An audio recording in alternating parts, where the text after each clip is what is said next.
Good night, everyone. Welcome to another Security on DeFi with the Rise Up team. Tonight What's we're up? gonna What's go up? over crypto. We're gonna go over everything that's going on in the market. Well, not everything, but our opinion on Mhm. what's going on with the market and a lot of information. How you doing, Ty? Good night, buddy. I'm doing good. How about yourself? I'm doing good, man. I'm doing good. Dealing with this time difference, but Yeah. everything's cool. Good I night, got you. everyone. How you guys doing? I want to see who's gonna be the first to leave a comment in here tonight. I'm getting excited. It's getting about that time of the year, about love, about happiness, about family, about gathering together, and that makes me happy. Thanks for the first comment. That was a good one. Guys, make sure you like and retweet the tweet that's pinned. I actually didn't pin on my profile, but on my last tweet it says we're live.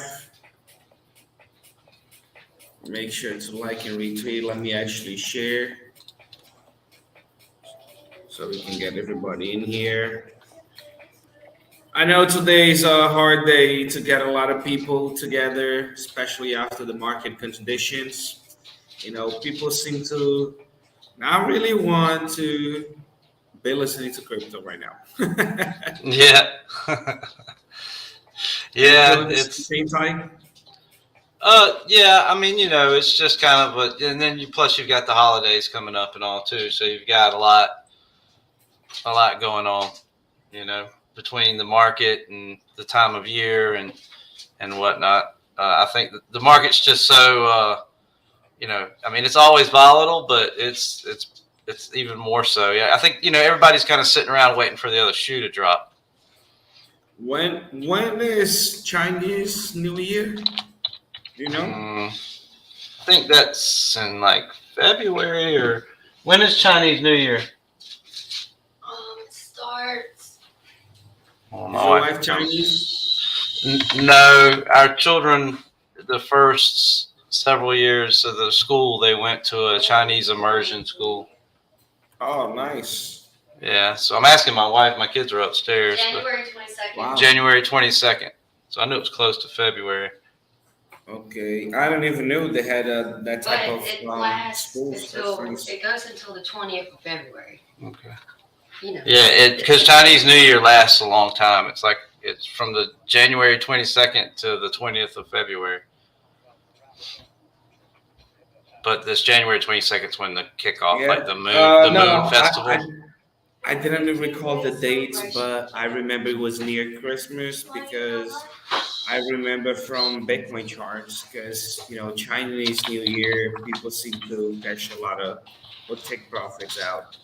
That's why we usually see the market reacting after March. Yeah, absolutely. Yeah, they have our kids. It was pretty neat, but after a while, it was they had to make a choice because it's a bit more difficult to do the Chinese immersion because they have to do both math and sciences also have to be done in Chinese. So for every day from kindergarten, half the Ooh. day they spoke English, the other half the day they spoke Chinese. They actually switched teachers to Wow. a Chinese teacher that from China so that Why they would you spoke make them proper go Chinese. through that? They enjoyed it at first, Really? but then it got to be too taxing because if you didn't understand the Chinese well enough, you didn't get your math. And math's necessary. Chinese wasn't 100% necessary, but we gave them a choice and they chose to change. Wow. Chinese is I mean, I never tried it, but I'm pretty sure it's very hard to learn. Yeah, I mean they had spelling tests with Chinese characters and everything. I mean, if you're just speaking, right, but the writing and everything is different. I mean, you write in English, but then you draw in Chinese. Yeah. Right? Yeah, exactly. It's even like numbers, all of that, everything's different. So it's pretty Let me check. taxing. Let me check. Let me check what's the price for our lovely Bitcoin. 16,194.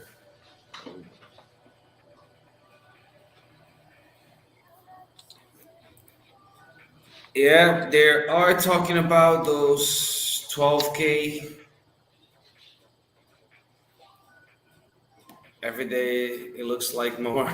Yeah, You yeah. know, I I'm mean, not worried. ETH rebounded a little bit today. BNB rebounded a little bit today. I mean a little bit. I'll say they didn't drop anymore, and they're higher now than they were when I woke up this morning. So, that's always a good thing. Which is not much higher, but still, that's better than being lower. You got to look at the good perspective of it. Like you got to accumulate. What's the price on Ethereum right now? 800, 1,000? What is it? 1,134.90. That's what it says on Etherscan. So if I asked you last year, would you buy Ethereum for that price? What would be your answer?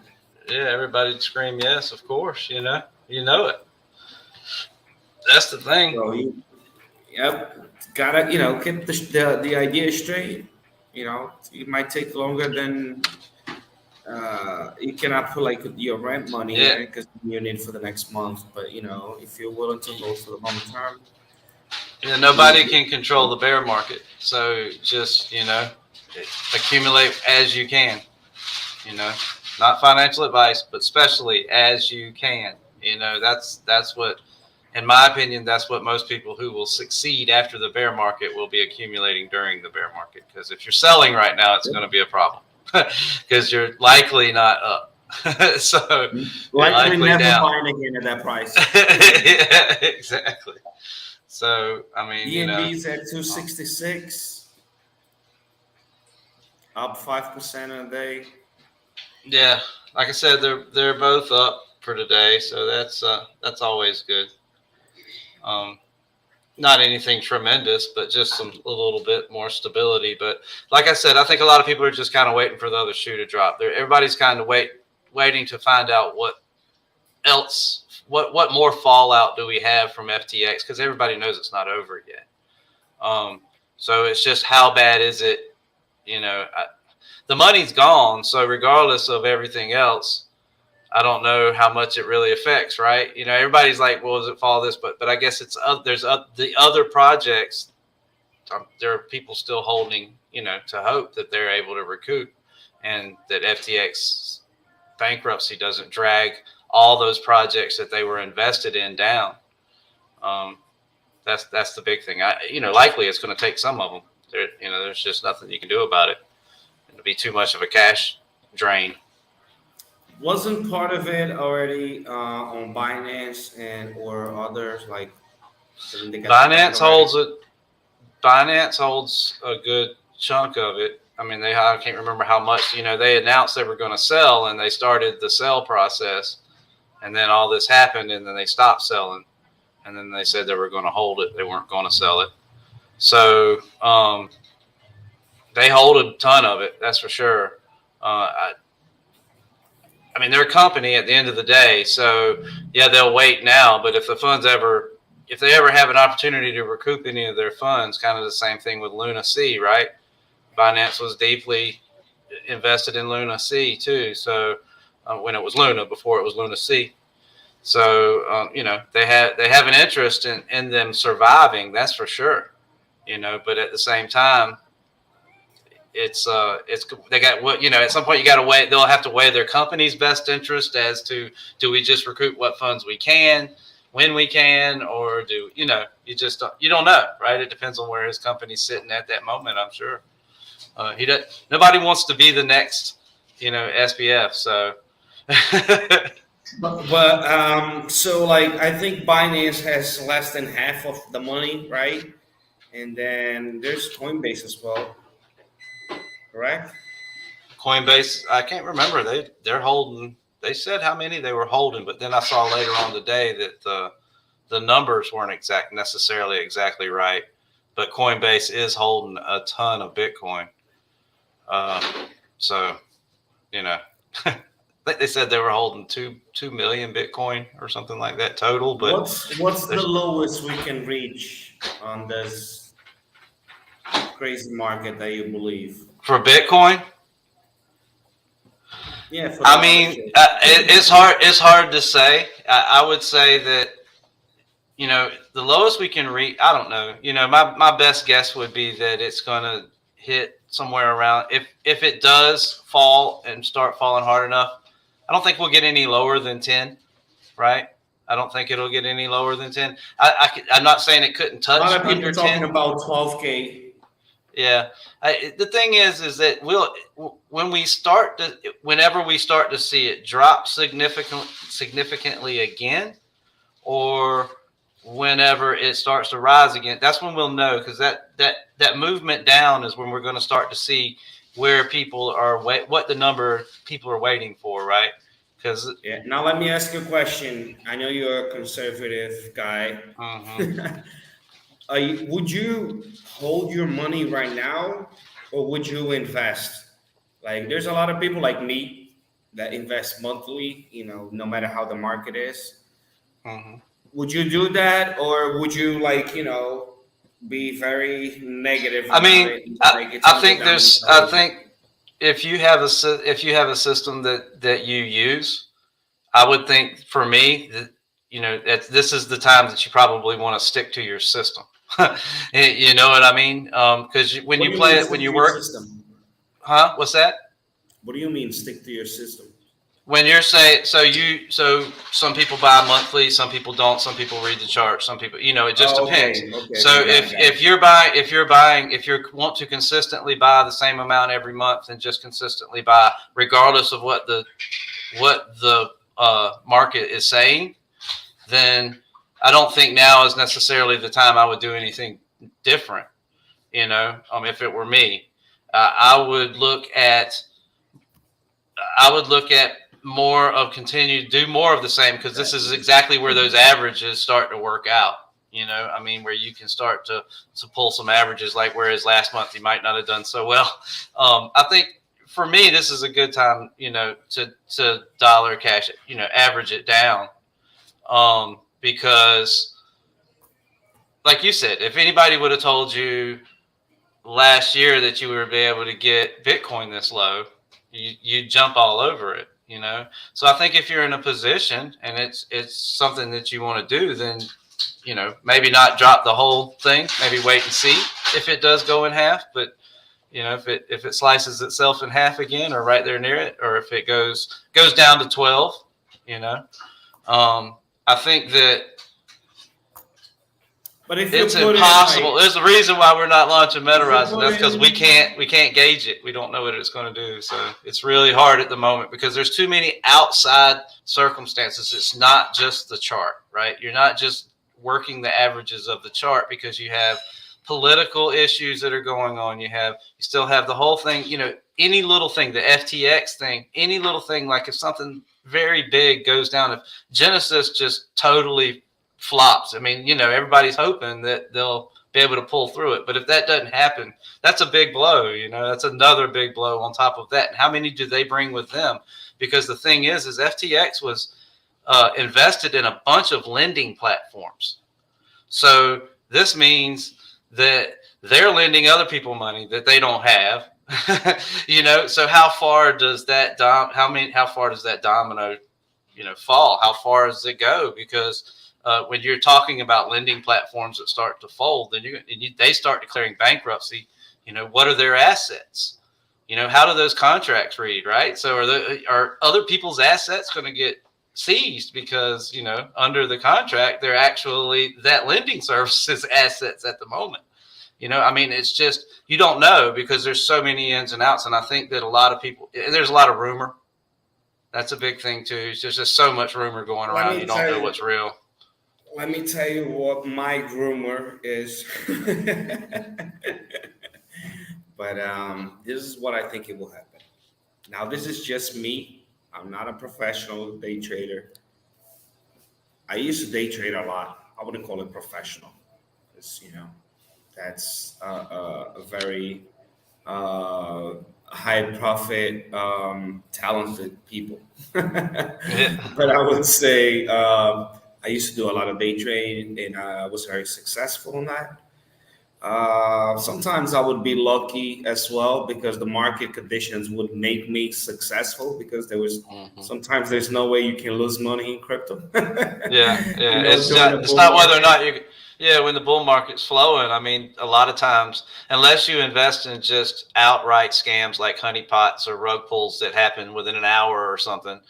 It's if you time it right, you can make money off of everything. It's not whether or not you're going to make money; it's how much money are you going to make. It's like, do you time it at the peak, or do you only make a little bit because you go too early or go too late, whatever. But so bear market's different. It's recorded, right? What I think that will happen. I think that right now we're on 16K.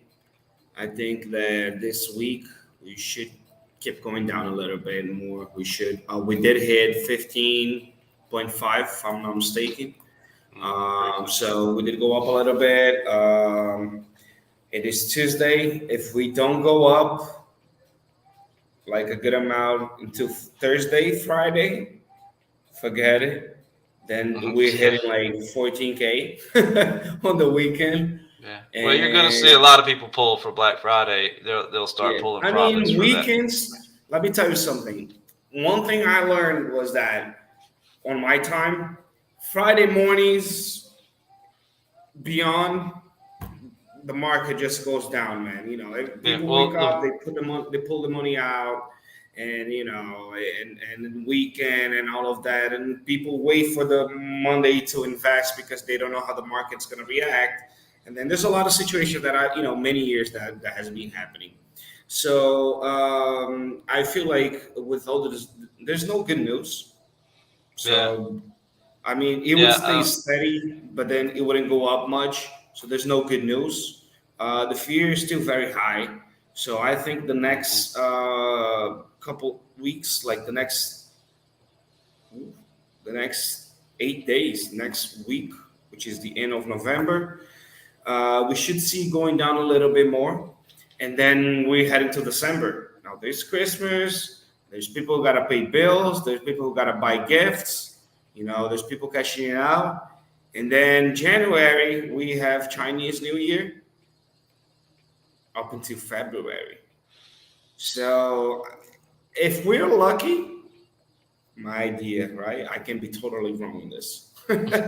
But if we're lucky, we'll see end of February, Bitcoin around 12, 13K. Yeah, in the worst situation, I can see that. In the worst situation, we would see Bitcoin hitting 10K and then bouncing back off like fast in March. Yeah, it'll bounce. So that's my thing is it would not surprise me. I'm not saying it's going to do it, but it wouldn't surprise me at all if it hit 10K. But I'm also what would surprise me if it touched 10K and didn't fly for at least a little bit as soon as it hit 10K, because there are going to be a ton of people sitting on that number. That's like a special mark, right? Yeah, exactly. There's going to be a ton of people saying, you know what? I can buy a Bitcoin now. Finally, let me buy one. You know what I'm saying? Or let me buy 100 of them. And then even bigger, even more so, you got institutional investors who will come in and buy 1,000 Bitcoin or buy something like that because they understand it's a good investment if you buy it low. It's not a good investment if you buy it at its peak. Yeah. It's like anything in that, and that's where you see a lot of people getting burned now. They were buying Bitcoin when it was 60K. And they've been averaging it out all the way down from there. So they're still way upside down on everything, and they're learning their lesson, right? If they can make it through this, they'll know better next time, right? To stop, you know what I'm saying? Let it rise. And then, you know what I mean? You just gotta, they'll figure it out. But, a lot of people we talk about it all the time. A lot of time for a lot of people, this is the first bear market. I bet for more than half of crypto, especially active social media crypto, I bet you more than half of them, this is their first bear market, you know? And just to make it clear about this prices that I was saying before, that I think will reach. Hopefully, we won't, and I'm totally wrong. And tomorrow prices will go back up. Yeah, exactly. But if that does happen, I'm still gonna keep investing monthly.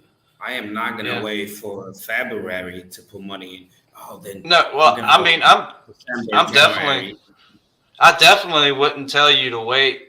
If your system is to buy in increments and on a regular basis, if that is your system, you don't want to stop when it's cheap. That's for sure.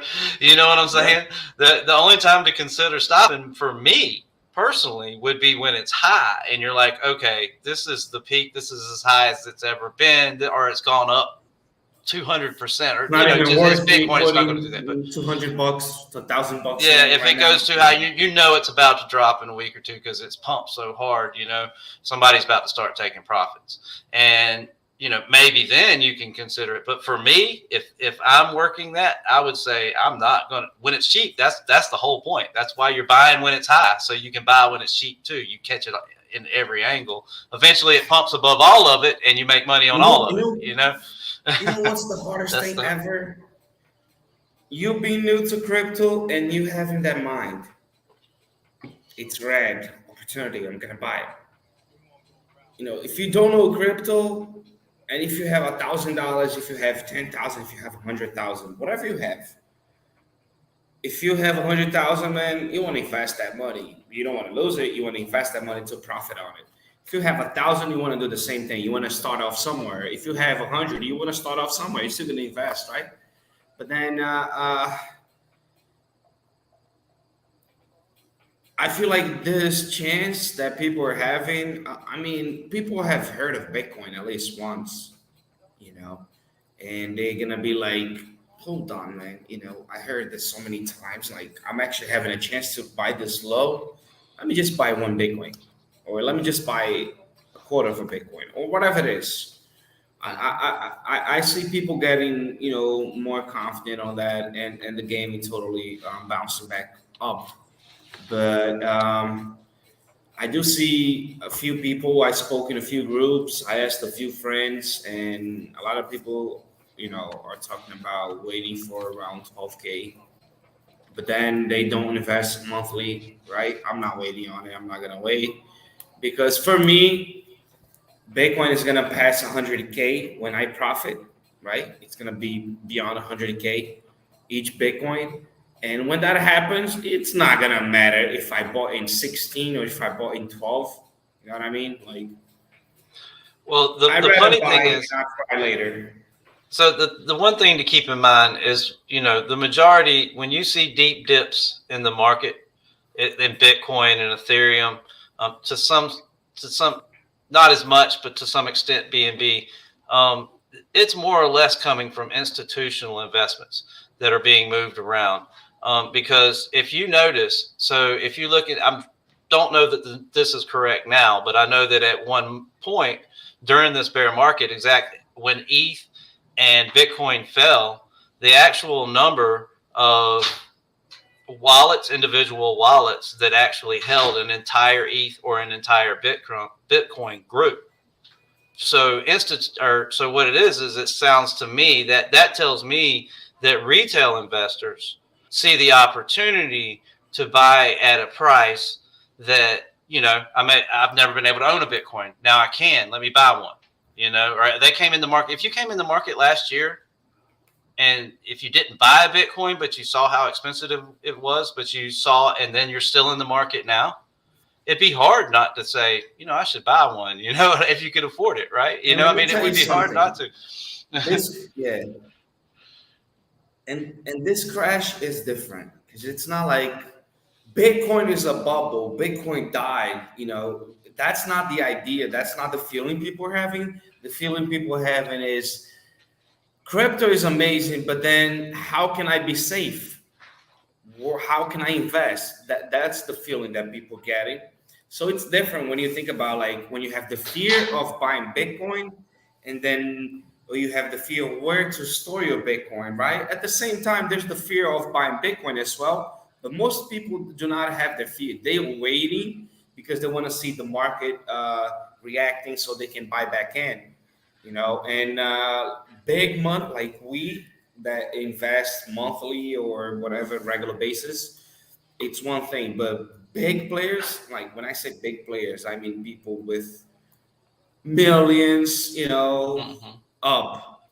And there's people who invest 100, 500, $1 billion, in crypto, and they diversify and they do a lot of things. Usually they buy the big tokens or coins like Bitcoin. But those people, put it this way, I don't know in United States, but here in Brazil, if a company is doing everything good, growing, making profits, paying all the bills, doing everything right, usually profits 5%, 10% a year. Now, talking about legit companies with money, doing a lot of work to profit 12% a year, 10%, 5%, whatever it is. Let's say the best year, 15%. Those guys that invest millions to get 15% a year, I mean, if you have 100 million and you get 15% a year, it's 15 million. So it's money, right? But then at the same time, it's only 15%. So they rather wait for Bitcoin to be green and be going up and back to 20s so they can put the money in and profit 20, 30%, double what they can make in a whole year in regular businesses, right? And then they would rather profit 30% and buy when it's green. Now, us, if we profit 30% on our investment, that's not changing nobody's life. So it's a totally different investment for them. And that situation is different. So since I'm not in that situation of being a member of what is it called? BlackRock.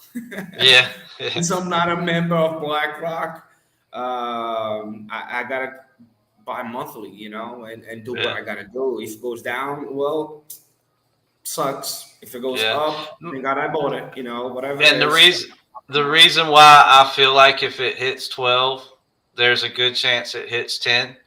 Like I said, I truly believe if it hits 10 or anywhere under 10, it'll be a breath of a moment. And you better get on it because it's not going to stay there. 9,800, boom, 10,500. Yeah, exactly. 12,000, 13. It's just going to start jumping because then when it starts, then the FOMO will kick in and people will start buying before it goes up. But I think that it's just that what you have to remember is that all these investment firms and institutional investors, not all of them, but many of them have automatic liquidation events. So that if it does get to a certain amount, in order to protect their bottom line, to make sure they can cover themselves, it will automatically sell. And I'm quite sure that somewhere in between 12 and 14 is where a lot of them are going to be, considering where they bought. And that's why I think you'll see it go down. But I think as soon as it goes down, you'll see just as many of those same ones that sold at 12 or 13 buy right back in because that's going to be their buy number. So, if we go below 10K, even if it hits back up 10K, 10.5, 11, whatever, I'm gonna sell my home or my car. That was what I was gonna say. That's what I was gonna say. Is the reef if it goes below 10K and stays there. If it goes below 10K and stays there long enough, the guys writing the refinance loans for houses and stuff, for people to refinance and whatever, so they can get some cash real fast, they're going to be busy. because there's going to be a lot of people in crypto that are going to do exactly that. And that is definitely not financial advice. I'm just saying what I've heard that from a lot of people. You're not the first person that I've heard say that. We don't want to know that you're going to be selling your home as well. Yeah, no. Not this guy. But, like I said, but I've heard you are not the first person. I've heard that from a lot of people that's the first thing they're going to do. And I understand it. You know what I mean? Who wouldn't understand it? It's like, this is an opportunity, so I don't think that if it drops like that it would.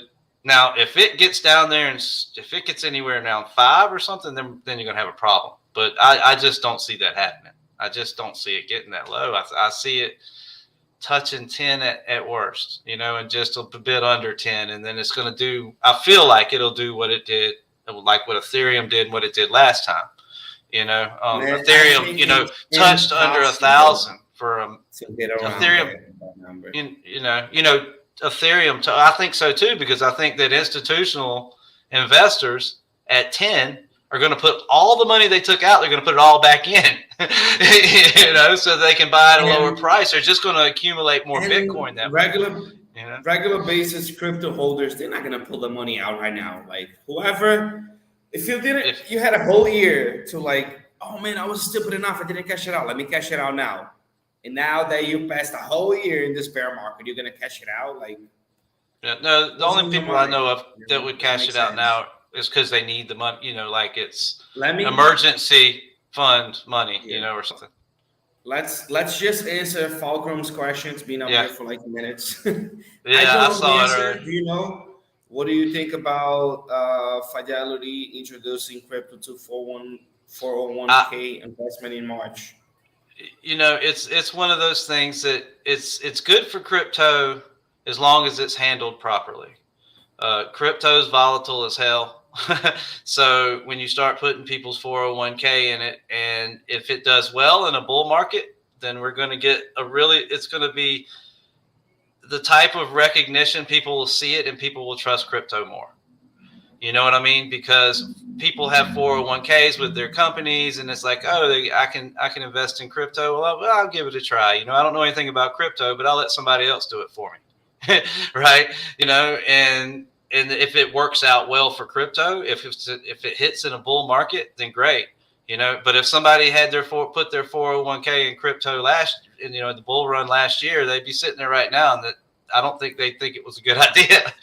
So, it just depends. But at the same time, 401ks aren't about 1 year.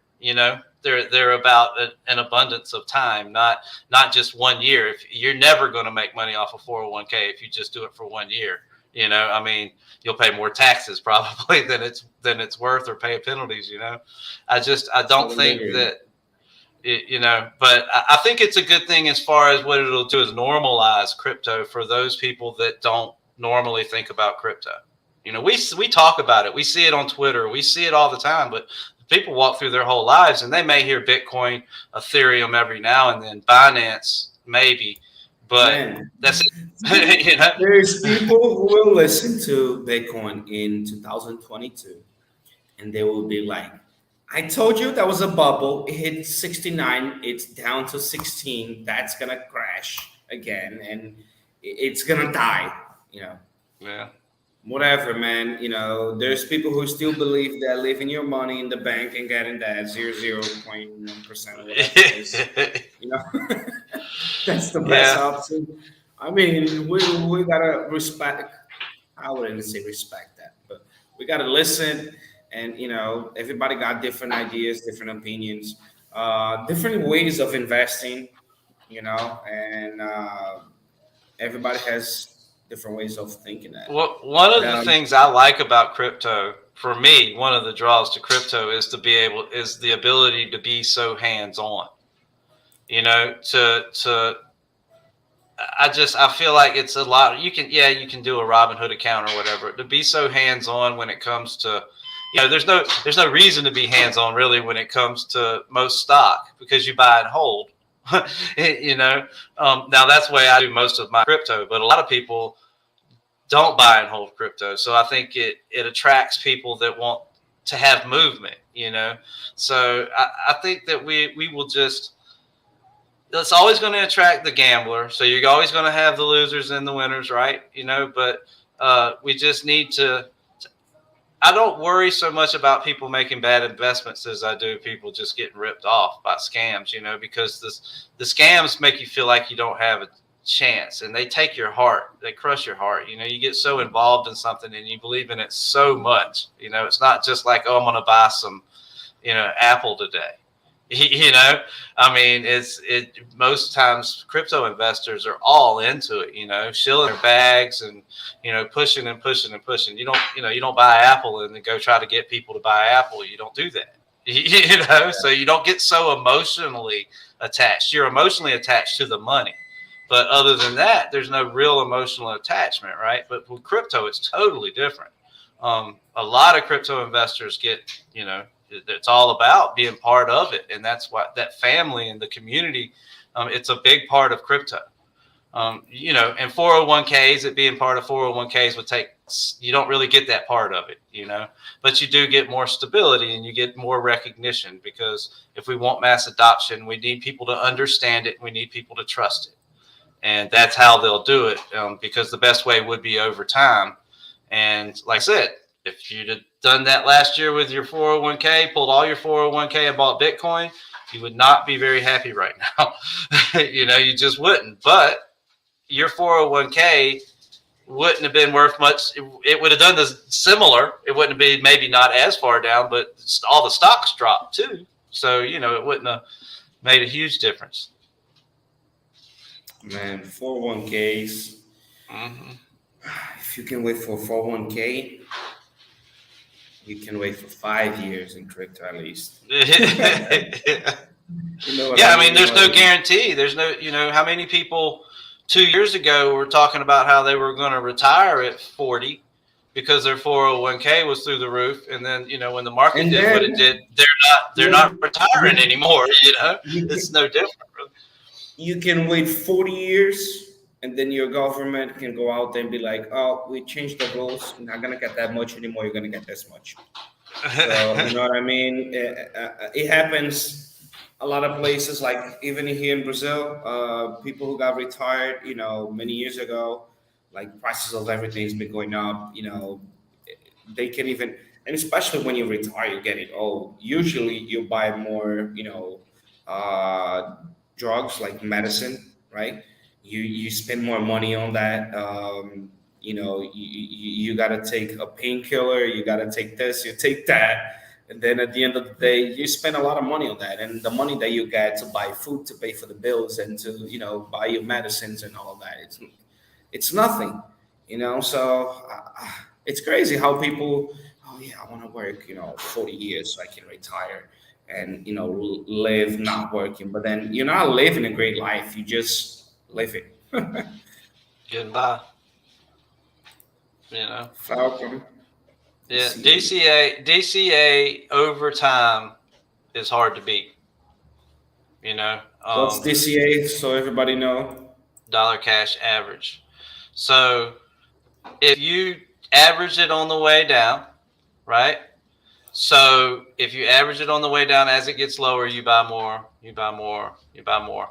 You're buying it as it goes down. So when it gets above the all-time high again, which it always has up until now, in the past, it has always gone above its all-time high. Eventually, when it does, you have bought it. You're making money at every increment. You make more as you go.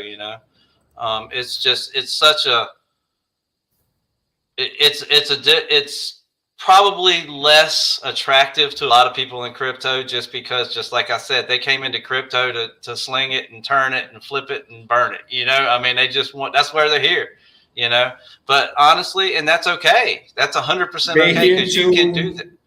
They here to win Lambo and win Moon. yeah, exactly. And if that's what you want to do, and you want to play it like it's your lottery, have at it. Just know your, know your limitations. That's the only advice I have for that, is to definitely know your limitations. Don't go beyond what you can afford, because You know, the more loose you are, the better chance you're going to just run across one that doesn't matter because they were just there to steal your money. You know, so Let me tell you guys something. Why do I always say is DYOR? Do your own research because everybody's different and everybody has different methods. Ty, my buddy, he is a conservative investor. He likes to get things, that proper way, and it works for him. And like I've said many times, I'm the totally opposite. I'm like the high risk investor.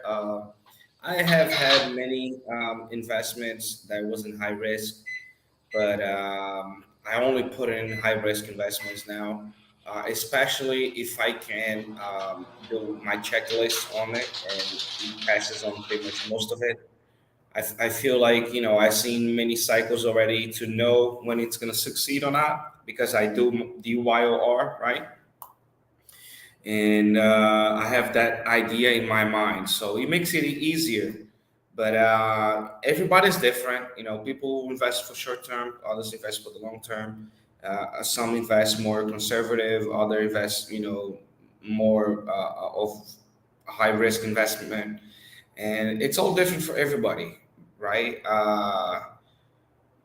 I feel like everybody got to go through all of that, day trade, long-term holder, conservative, high risk. You got to try it out, and at some point, that's going to mold your character on crypto. Dollar cost average is the way to go. Totally agree. yeah. I've been doing that. I've been doing that. It's like I said, and the thing is there's the best thing about crypto is there's room for all of us, right? There's room. In fact, it takes us all to make a good project. Will have both people who are moving the money around and people who are holding the floor. Volume, when it comes to crypto, everybody knows volume is king, right?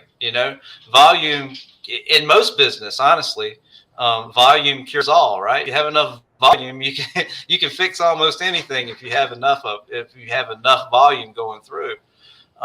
So it is no different with crypto. So if everybody invested like I do, then there might not be enough movement. If everybody invested like you do, then they're going to make some people will make bad decisions, and then there will be that. So it takes us all, and we're all important. So that's why I never like to say, it's not just that I don't want to get sued when I say not financial advice. I say not financial advice because these are my opinions. It's for everybody to choose, and everybody has a different way.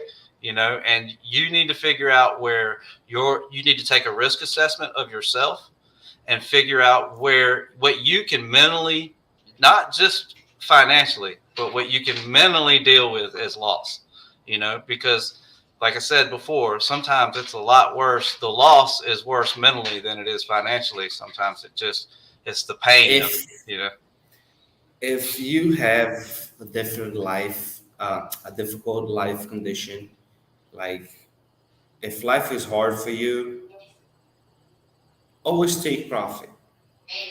Don't wait for a miracle. Don't wait to become a millionaire. Take profits. If you want, take profit and leave it on USDT. But take profit because market changes around, and sometimes it takes a year, 2 years to get back, and you might not have the ability to hold through that time, right? And then you don't want to feel sorry that you didn't take any money out. The one thing I want to say is that for a project, it's better for a project for an investor to take some profits. And I'm not talking about crash the chart or whatever, but do it however. If you want to take all your money, take all your money. But if you're taking profit and you take that profit, when the chart drops, sometimes not by any fault of your own, maybe because of the market, maybe whatever. When the chart drops, guess what? You now have money to buy back in when the project needs it most. You know, if you don't take profits and everybody holds to zero or not zero or holds all the way down, nobody's got extra money to buy in, no matter how much they believe, you know. So it's okay to take profits. I mean, there's probably a lot of projects out there that don't want to hear that. But to me, it's what's important. What's a healthy profit for you? 10%, 20, 30, 40, 50? It depends. 100? For me, it depends on what I'm after. Now, with a long-term investment, it's going to be pretty high, at least 50 or better, you know, and I'm not because I'm not going into things looking at 100 times this and that. I mean, if it happens, great. But I'm also not dumping. I'm never dumping my whole bag, you know, unless there's a specific reason why I'm pulling out. Like there's something that has happened that I'm specifically, but just to be selling for profit, I'm leaving some money in there, you know, just you got to have a move bag, you know, because nobody wants to be, that hurts too. Nobody wants to be that guy that bought SHIB at 1,000. And then when it went down to $1, maybe it went back up to 100 at one point. And you sold it to get, you know, I'll just get $100. Yeah, I'll just take the $900 loss. I'm gonna go ahead and get the $100. And then you find out if you'd held on to it, it would have been worth over $1 million a couple of years later, or year and a half later, I think. So, you know, nobody wants to be that guy either. So you want to leave something in there, you know. But it's just that. And then when you're talking about a quick flip, you know, I want to double up. That's me, at least double up, and then I judge it as the chart goes. You know, I'm not flipping it, but I'm also not the kind of person who's going to drop a ton into something that I think I'm going to turn over pretty quick. I'm just not.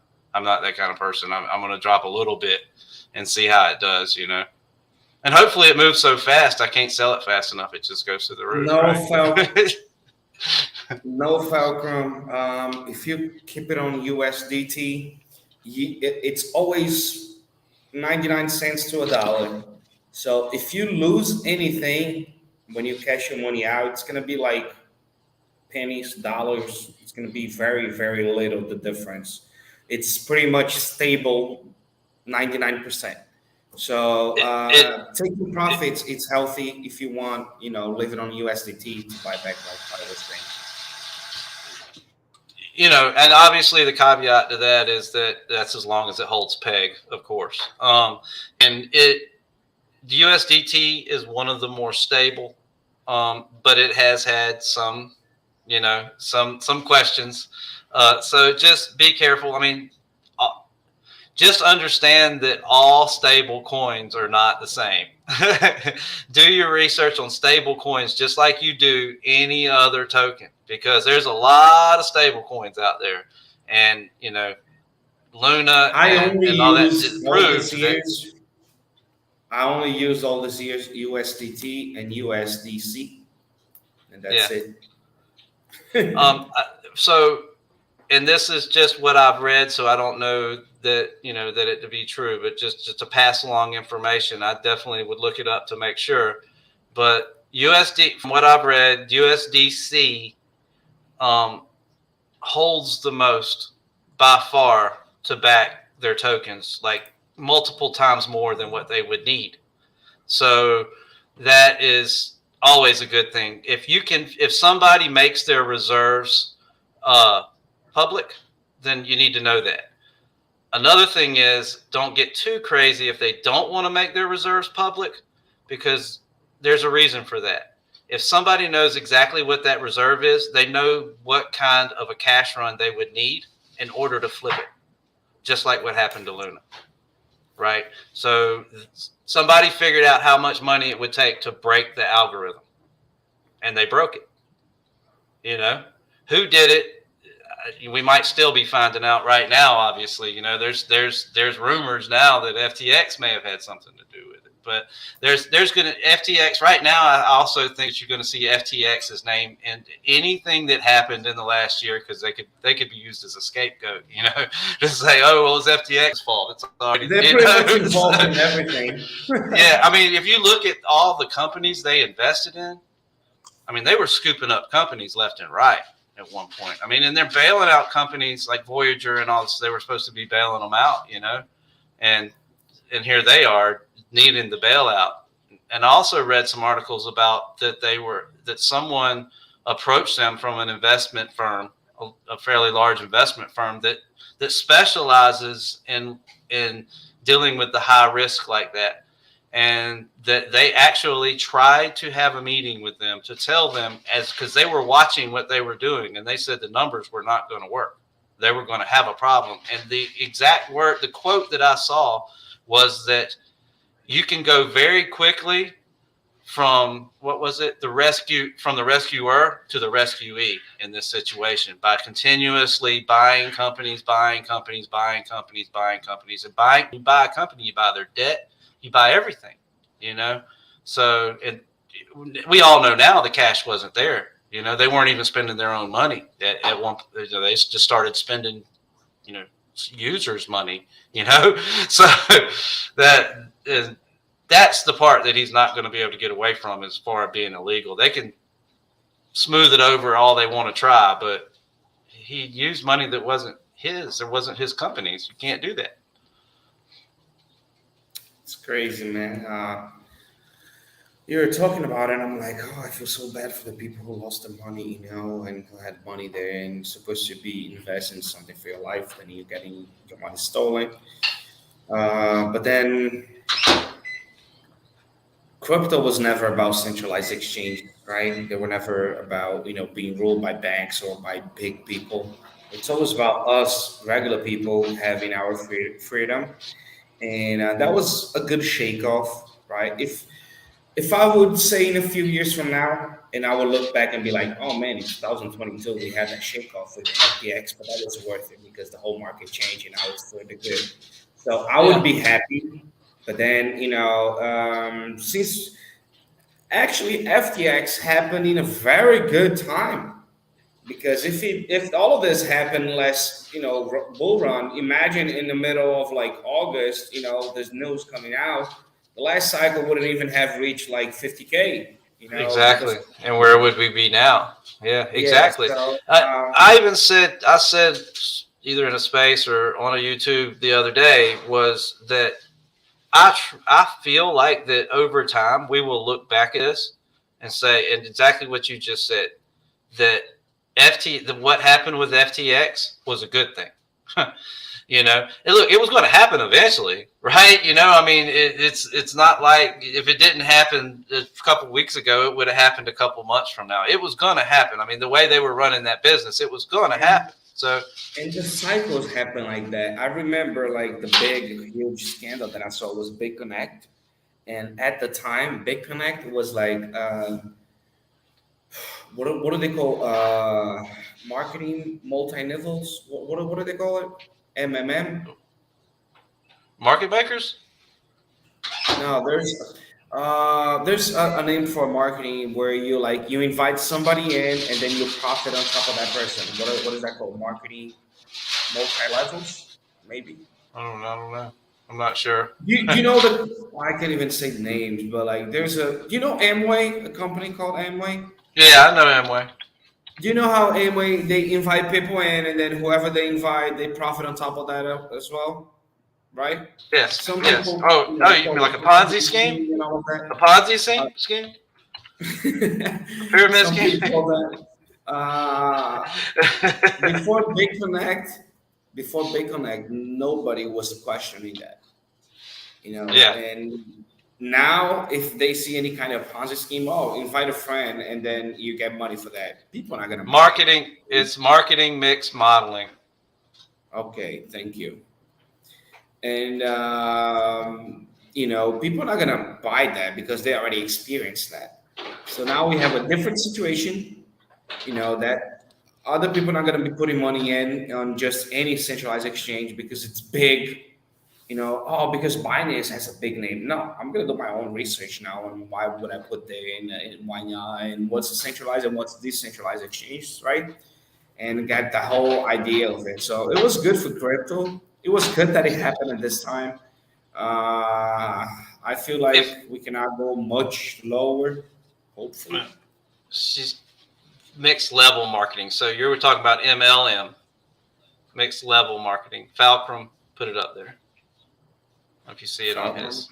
Mixed level marketing. Fulcrum, okay, sorry, Fulcrum, not Fulcrum. Oh man, I was like, who? I almost thought you said somebody else's name. Oh yeah, wait, what? Davey. No, that person is no good. Not coming to the pajama party. Yeah. But yeah, you know, he'd come, but he'd never leave. It'd be like Hotel California, right? Oh, man. No. I feel like everything that's happening, it's happening in a good time.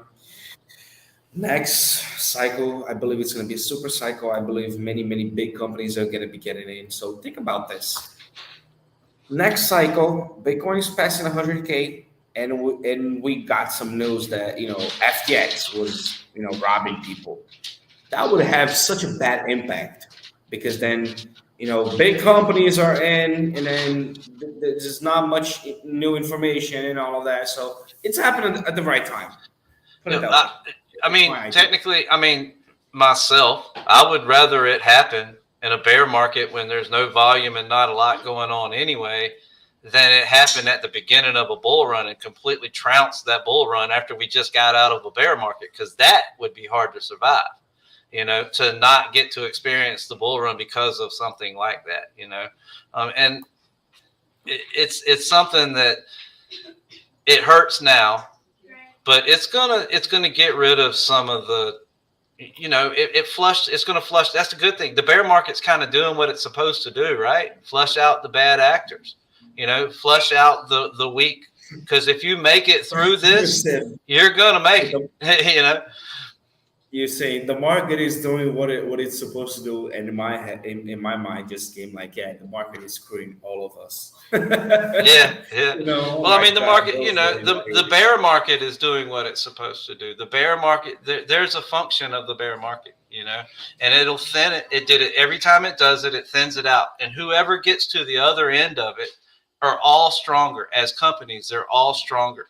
So that makes it easier for institutions to believe in them. If you made it from the beginning of a bear market to the end of the bear market, then you can make it through tough times. Anybody can make it through good times, but can you make it through tough times? And that'll make companies that have been around for a long time with those huge bank accounts say they know how to run a company. It gives them that, it can give them that confidence that they need. Because like I said, right now there's too few people. Retail investors don't move the charts. We can, in a Doge, right? If it's the only token being talked about in the world, almost, it felt like for a while, you got the richest man on the planet, and every time he tweets, then you can do that. But there's not enough to go around. You can only do that to one token at a time. With retail investors, there's just not whereas, because think how many retail investors it takes to make up for these huge 150,000 Bitcoins, that they're saying that, and 2 million Bitcoin that, Coinbase holds. And that's a big deal. So, and then it's like that when start to sell those off, when they start to sell those off, there's not a retail. I'm laughing at this. Yeah. He's on a ride. That's what everybody's waiting on. Like, take off so fast, all you can do is grab a hold. Oh man, I'm not even checking out the charts, man. I keep an eye. I don't check anything except for basically the bigger ones. Bitcoin, Ethereum, BNB. The others at the moment, I'm checking that. Only if I'm gonna buy it. If not, I'm just letting it stand by. But Ty, the information that if people want to get, they can get it on RiseUpOfficial.finance. And one of the things that I love the most about RiseUp is the staking. You want to go over again a little bit about staking, because I feel like this bear market is amazing for staking, right? As long as stake. Now, this is my idea. As long as the staking is not over a year, because it's hard for us to know where it's going to be in a year. So, how long is Rise Up staking for? And So can you tell the longest the longest lock that we have is a 90-day lock. So 90 days? it's Okay. there's a zero, there's unlocked, completely unlocked. You can enter. There's a 30-day, and then there's a 90-day. There's different fees attributed to each one, the in and out. There's no in fee for any of them. There's just an out fee. I think it's 0.1 for the 90-day. And I don't know that these are specifically, I'm pretty sure these are right. I think it's 0.1 for the 90-day. For the 30-day, it may be, I think it's 0.5, and then it's like 1% for the unlocked pool. So, and that's the fee for doing it. Now, you also still accumulate your BNB rewards while you're in the pool. They actually collect within the 𝗪𝗧𝗛𝗛 platform, and you can claim them for a small, it's their BNB, so your gas fees aren't high, but it's a small fee to claim them. You can also add to that pool without extending your lock period. So, say you put in, I don't know, a certain number of tokens. It's locked for 90 days, but you want to add more. You can do that. You can add more, and it does not relock. The only ones that are locked for that from the beginning of those 90 days, you still have the 90 days from those, so they'll unlock in the period of increments as you put them in the exact same amount. So in a lot of pools, I know that when you add, it automatically locks everything. This does not. It is a year-long pool. They only last until this is around February of this year is when that staking contract will end. We will be taking over our own staking platform at that time, so that you can stake through our website and stake through our. It was one of those things through this bear market, and things happened. It just came out to be the best thing for us to do. It seems silly for us not to do it. We are not planning to, especially in the short term, planning to stake other people's tokens or have a staking platform for other tokens. This is really just for us to be able to do it, so that if there's any micro fees that are earned or anything like that, they help the project. They help our project. 𝗪𝗧𝗛𝗛 has done a great job and everything, but whenever we have to promote another platform, we have to promote other tokens in turn. And we don't mind promoting things, but the problem is we don't get to vet all those tokens, So, nor should we be able to. So that's but at the same time, you're promoting tokens that you don't want to, even if because you don't have any choice. You don't have any choice because you have to promote your staking platform. It forces you to promote other tokens on that staking platform, because when they go to that platform, they're going to see other tokens, and obviously there's always the disclaimer, but a lot of times they equate. They see us, they trust us, and somebody next to us, they say, "Oh, okay, we can trust them. They're here to protect us. They're not good," But we don't know that project. They're just on the same platform. So there's a lot of reasons. No real fault of 𝗪𝗧𝗛𝗛 or ours, just that we're basically growing, and that and we also need, because we set our platform the way we did. That's one thing I didn't even touch on, was the high percentages. So the 90-day staking pool, we have said we will keep it above 200%. Just the other day, it dropped to 100. I think it's in 180s right now, but that's just because we had a decent amount of when we announced that we were not going to launch 𝗪𝗧𝗛𝗏 right away. We were waiting for the market to turn a little bit. We believe that probably there were quite a few investors that had money set aside to invest in that, and they bought more Rise Up and put it in, and then staked it, so they could just build on their money. So we had a good many buys and all stake. I think it was Saturday. And so that took it down to 187. We'll get that up as soon as we can. We try to keep it. We're going to keep it above 200. We have pool parties where we pump the pools, and we had our last one, and we were going to pump it to 400. And this is kind of what started the whole ball rolling in, that we need our own platform, and that we need to be able to make changes a little more easily than having to do it through someone else, because you're kind of bound by them. But at the same time, when we took it over, we were like, all right, if we're going to do this, it ends in February. We need to go ahead and build the platform so that we can have it. And we don't want to make any mistakes, because if you add tokens to a staking pool in the wrong way and make a mistake, it will drain the pool in a matter of minutes and there will be nothing left.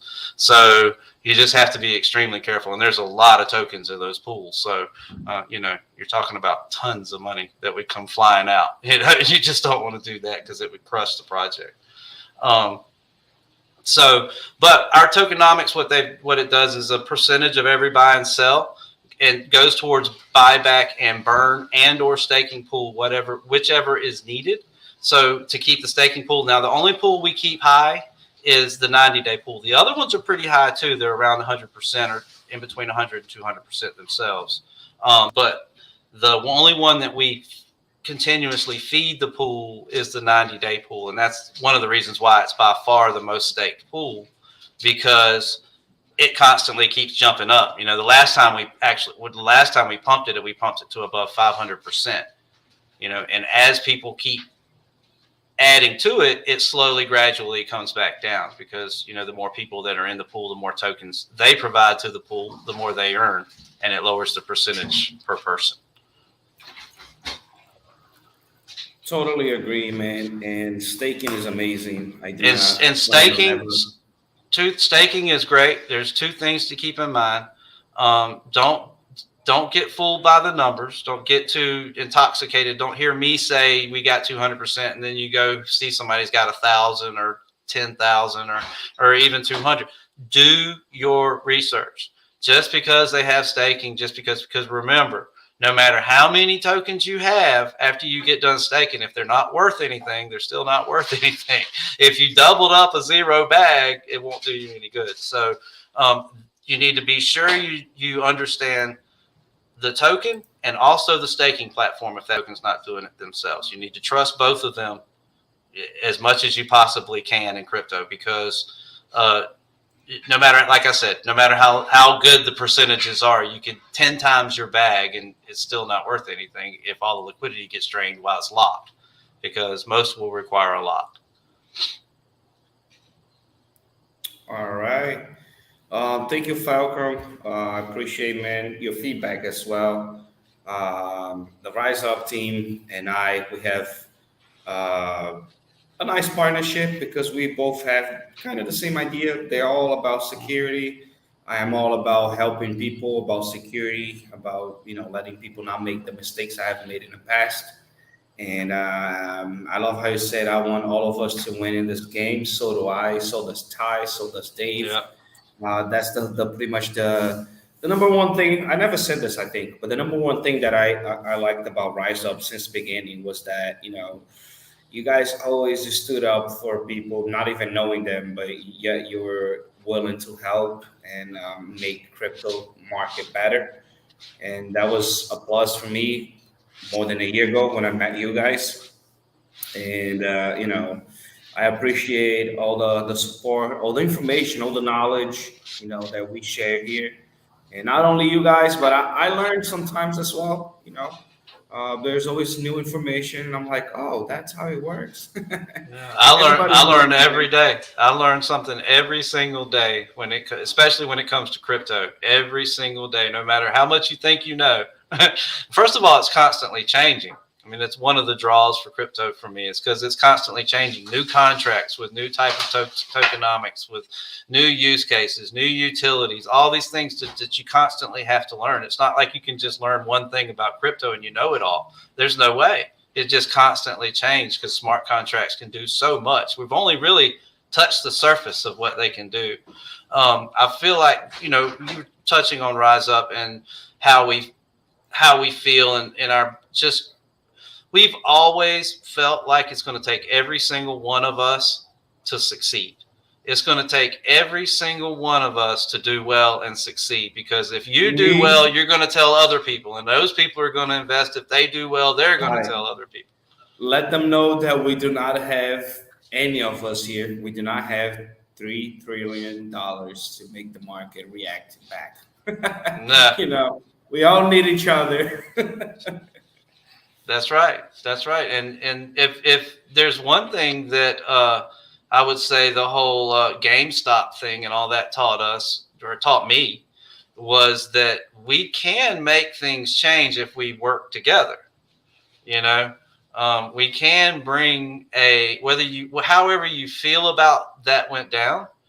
They definitely exposed the shorts and what shorting companies was doing to the companies, you know, that they were crushing companies, you know, and that the hedge funds were doing it. And they exposed that because people weren't talking about it before then. And now people just know it. It's like, oh, yeah, no, yeah, we know they're doing that. But before, I promise you, people didn't realize what a short was. How many people learned what a short was because of GameStop? You know, I mean, there's a bunch of people out there that never heard of a stock short, you know, and then GameStop starts talking about it. Not only do they know what it is, they try to go in there and be a short buster with everybody else and buy a bunch of GameStop, you know, and people that never invested in a stock in their life bought stock. And the same thing happens with Dogecoin. You know, any token out there or any coin out there that is not out to rip people off and is out to do good things and out to be a good, solid company. I don't care if they make money. You want them to make money. That's companies. That's how they survive. You know, they need to make money. Yeah. Anybody that's out there, I'm all for them. You know, I'm not a person Rise Up's not a. We don't hate on companies. You know, we've gotten in the past. You know, because we used to. In the beginning, we would point out the red flags and actually go to projects and question the red flags.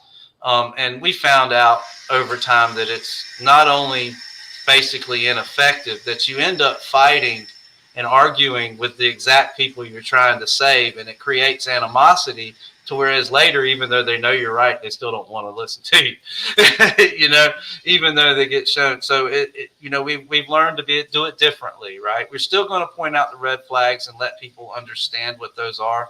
But our main goal has always been to educate and teach people how to be safe in this space. That has always been our goal and always will be our goal. Sorry, Ty, I'm not laughing at you. I'm laughing at the comments. Servo just commented something funny.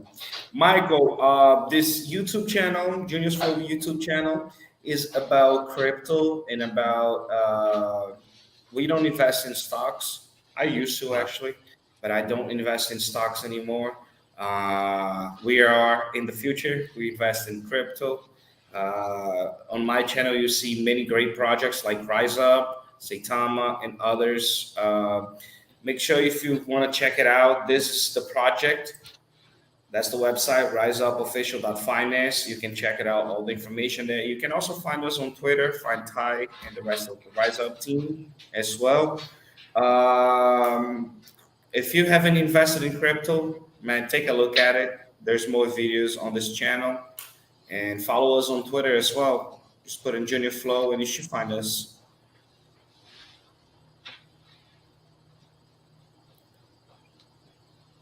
But yeah, guys, thank you so much. I was reading the comments. Thank you so much. I appreciate it for, you know, all the love, all the support. I appreciate all the support from the Rise Up team as well. Thank you for being here another night, Ty. Today was good discussion, good information. I am getting more excited. You know, the longer we stay in a bear market, the more excited I get. Yeah. Well, I mean, you know, it's inevitable. My thought is, for me, is like, it's coming. It's just a matter of, we just don't know when, you know, so not exactly. I feel you're pretty safe. We'll be in a little bit of a lull for a week or so, but I can't know that. Something could come out tomorrow and the whole market could react to it and explode. You just don't know, you know. I mean, that's the beauty and the nightmare of crypto, right? You know, that the volatility is what people love and the volatility is what people hate. It just depends on which end of it you are. That's how you feel that day, you know? So, totally agree. You know, if you're in it long enough, you learn to somewhat enjoy the volatility. You know that better days are ahead. And they're way better than the past better days. And you learn how to ride those waves and make money in either direction, you know? So, because there's money to be made, you know, there's that saying, you know, that this might be oversaid, but it's true. You know, Yeah. It's the real wealth is made in the bear market. You know, I mean, it's not made when everything's high. It's made when you buy when everything's low, and then it goes high. That's how you make money. You know, Yep. that's no different than Totally stock agree, or man. crypto. Gotta buy on the red and sell on the green. There's no other way to make money on crypto and on stocks or anything else, right? So right now we're on the red, so there's no better situation than buying. Of course, do your own research. Do you invest in Bitcoin, Ethereum, and which long end for Bitcoin? No, he's talking about Um, ETFs. He was talking about ETFs, me, BTFs. me personally, I do not invest in Bitcoin. Not that it's not a good investment, but the amount of profit that Bitcoin gives throughout the cycle, it's not enough for me. And I have other projects that they can make me profit a lot more than Bitcoin, like altcoins, like the Rise Up token and others. So I'm not. I used to invest in Bitcoin, Ethereum a lot. I just hold in at a very small amount, so I'm able to do transactions and to have some. But I'm more of a altcoin holder. I hold Rise Up, I hold Saitama, I hold other tokens that are on the Ethereum blockchain as well. Guys, thank you so much for another night, another live. That was great tonight. We did have another great information from the Rise Up team. Michael, check it out, the website, riseupofficial.finance. You get some great information of this amazing project that you can be an investor and participate, and all the information will be there. If you do have any questions still, you can find us on Twitter. You can find Rise Up. What's Rise Up? Is it Rise Up Officials as well? No. It's a rise up _ FIN LLC. Awesome. And you can find me, Junior Flow, or put Junior 100 and you should find me. If you do have any more questions, feel free. Go ahead, Ty. Yeah, and I was just gonna say, Michael, I hold some Riot. It's not doing very well, but I do hold some. It's just he was asking about the miners, the stock, Yeah, miner so stock for Bitcoin miners, Riot, Mara. I do own some Riot, but it hasn't done well. So, what's up, Donald, my buddy? You just came in now. We're about to close up on tonight's live. Thank you for showing up, though. Appreciate it, man. Check it out, Donald's YouTube as well. Donald is a very great NFT creator. He has some good projects. You can find him on YouTube, or you can find him on Twitter as well. It's Donald_NFT. And you find him there. If you're looking for some great NFTs to buy, that's where you should be going. And guys, like I said, thank you so much for another night. Thank you for being here, for asking the questions. I don't have YouTube. Okay. That's what you're using. Not anymore. Well, check it on Twitter, Donald NFT. You only OpenSea and Twitter. Awesome, buddy. You can find a Donald _NFT, right? And on OpenSea as well. Everyone, thank you so much, Ty. It was amazing again, bro. It's always good having you here. Conversation is always good. Thank you for all the knowledge, the information once again. If you do have any questions, feel free to DM us on Twitter. And I wrote that down, but I thought maybe you could tell me more since I'm having a problem with my arm. Now, we actually don't talk about investing in stocks, buddy. Like I said, we're about crypto. And if you want to get more information that you find on the channel, a lot of good content. There's the videos is always recorded. Ty, any last words for tonight? Thanks everybody for coming. Just stay safe out there and enjoy crypto. I like how you finish with enjoy crypto. Yeah. I like that. It's very difficult at this moment. you gotta love it. You gotta love it or learn to love it, one or the other. Because if you don't, if you can't deal with this, you shouldn't be in crypto. Not yet. You're not ready. Or crypto's not ready for you yet. I don't know, but go back and wait another cycle. Yeah, exactly. Wait for the next bull run and buy in that green candle, and just make sure you take profit. So you're not back here again. Thank you so much. We'll be catching up on next Tuesday tonight. We should have space open. Hopefully, Ty will be there if you do have any questions, and we'll be there to answer. Thank you so much. Thank you, Ty. Good night. Good night, everyone. Good night.